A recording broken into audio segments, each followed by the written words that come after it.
اب ان کا رخ ایک دم کے پی کے کی طرف مڑ گیا ہے، اور ظاہری بات انہیں موڑنا پڑے گا، کیونکہ سب نے اپنے اپنے امیدوار جو ہے وہ میدان میں جب اتارے ہوئے ہیں تو ظاہری بات ہے ان کو جتوانے کے لیے، ان کے لیے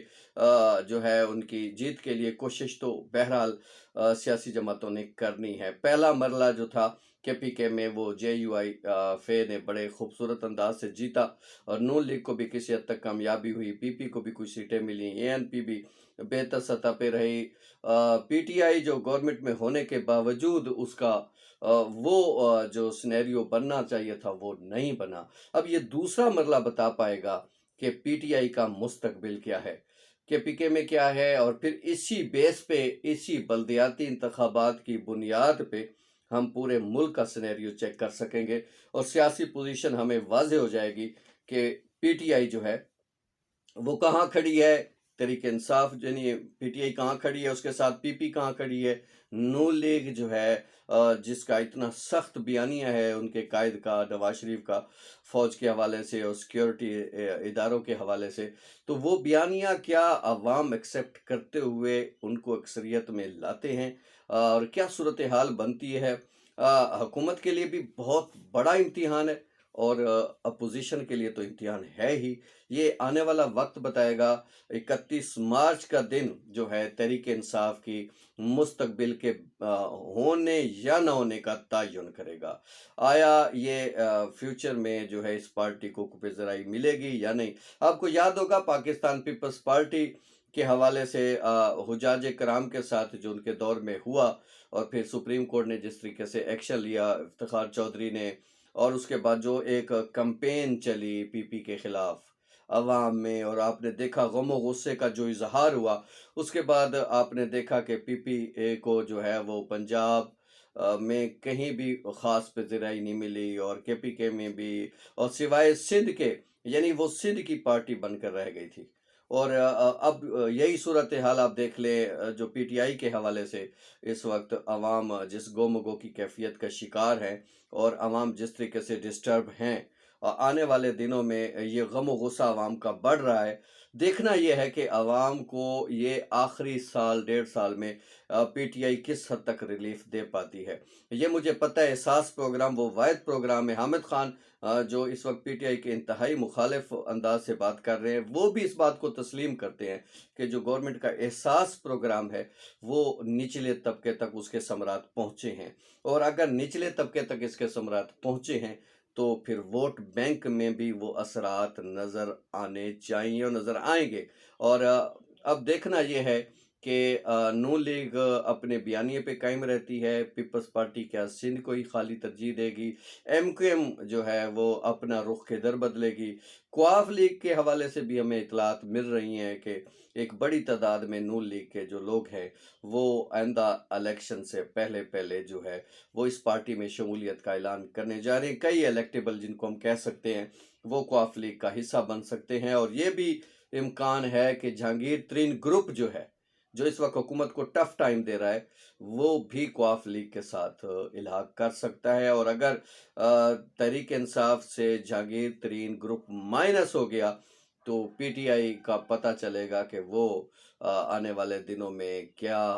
سیٹیں حاصل کر سکے گی، اور کے پی کے میں اس کی کیا سچویشن رہے گی۔ بہرحال یہ ایک اہم ترین مارکہ ہے۔ بہرحال یہ کلیئر میں آپ کو بتا دوں ویڈیو کے آخر میں، جو پہلا میں نے سوال اٹھایا تھا کہ آیا یہ حکومت جانے والی ہے، حکومت نہیں جا رہی۔ اس وقت ہمارے پاس نہ اتنے اخراجات ہیں، نہ حکومت اس بات کی متحمل ہو سکتی ہے کہ وہ فوری طور پر نئے انتخابات کرائے۔ انتخابات اپنے وقت پہ ہوں گے، اپوزیشن جو کچھ کر رہی ہے لانگ مارچ کرے گی یا جو ہے تحریک عدم اعتماد پیش کرے گی، وہ صرف اور صرف اس کا مقصد حکومت کو جو ہے وہ دباؤ میں لانا ہے، عوام میں اس کو ڈی فیم کرنا ہے، اور اس کے علاوہ کوئی مجھے مقصد نظر نہیں آتا۔ بہرحال تحریک انصاف کا مستقبل،